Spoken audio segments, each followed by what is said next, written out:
This is Universal Interiors. This is my mother, Vonnie Seberg. I am Uni. And today we are going to be making tomato soup.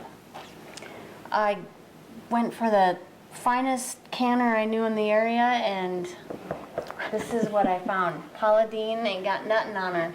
I'm not professional. Please remember that. Well, close. Okay, so what we're going to do, we're going to just kind of walk you through the process. For visual aid, this is obviously not the amount of the produce that you would use, but just to show you what you do, you need two separate pans.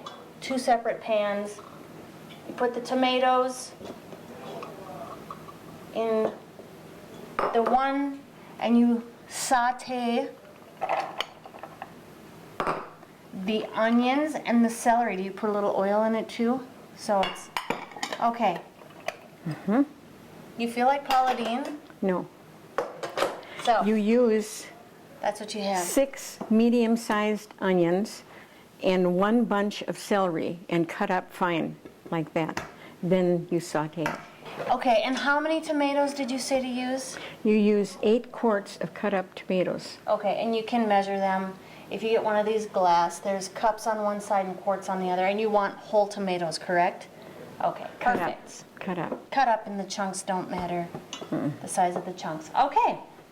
After you're done sauteing the onions and the celery and the onions that have been cut up, then you cook that with the tomatoes that have been cut up. Then you cook that until it's soft, and then we put it through the sieve. And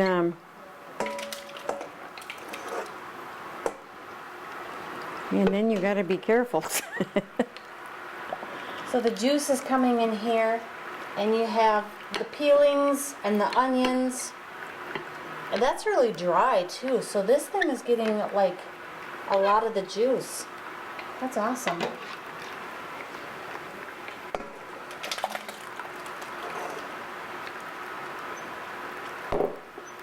How are we doing, Mom? Okay, but I got to go slow because so the juice all runs down into that. Oh, sure. You have plenty of, and this pulp goes into the soup as well, right? Yep. Very interesting. We will continue to do this now until all the mixture is ran through the sieve, and then we'll have our juice. That's what we're after. Okay, since we have got the pulp through the sieve, now what we do is take some of that and put it in this bowl. And then Does it matter how much, or do you just need a little mixture? Actually, I'm going to add a 1/2 cup of flour and a 1/2 cup of sugar first and mix that together, and then put that in here slow so that it doesn't get lumpy.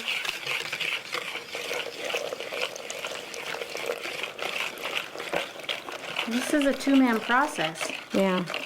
And it doesn't That's enough. matter That's amount of mixture because you'll just pour that right back in? Right. Gotcha.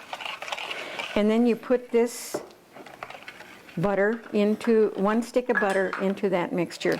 This is only a 1/2 batch, and that's why we do what we're doing here.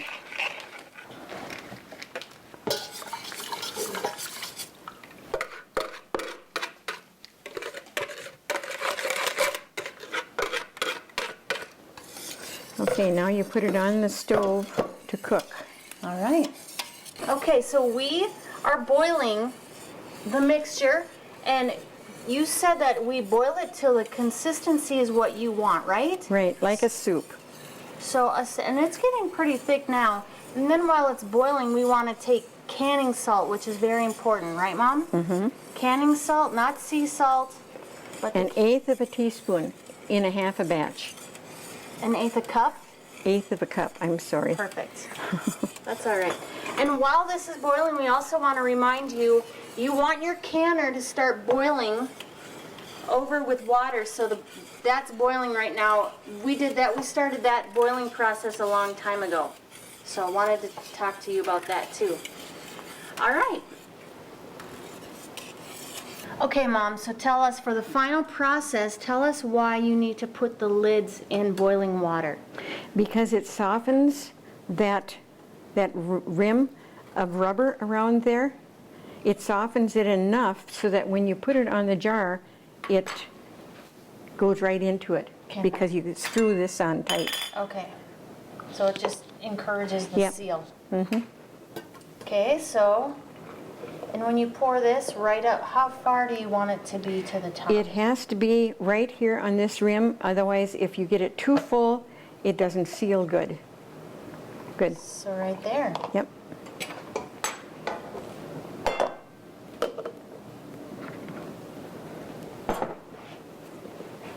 And then you wipe the top off, because you always need to make sure that there's nothing between the jar and the lid, because that's what it won't seal good. Do you use a wet rag? That's just a dry rag, right? Right. Okay. Ouch. And then from there, she's just preparing it in that little water bath. Can we talk about water baths, Mom, for a minute? Okay.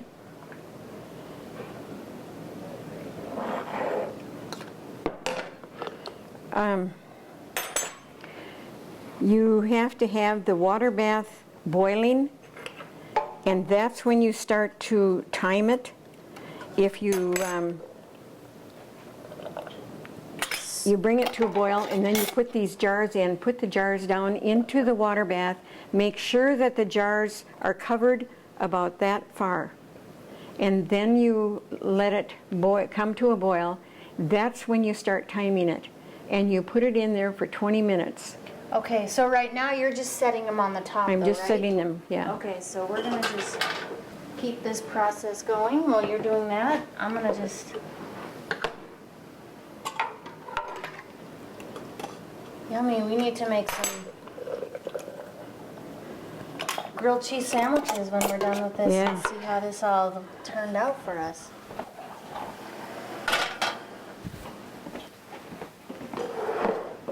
I'm kind of sloppy. How do you feel about that when I get sloppy like that? I don't mind. All right, so we have our jars ready, and they're gonna get their little bath. We got about 2 inches of water on top. They're fully covered. We put the cap on, and that sets for how long, Mom? 20 minutes, but you can't time it until after it starts to boil. So we kind of need to take a look. As soon as it starts to boil, you can time it for 20 minutes. All right, and then after that process, you take them from the water bath and you just set them on your towel, and you just wait to hear the little Click. click, click, click, and that's when you have some tomato soup. Thank you so much for joining. Thank you, Mom. Okay. Have a nice day.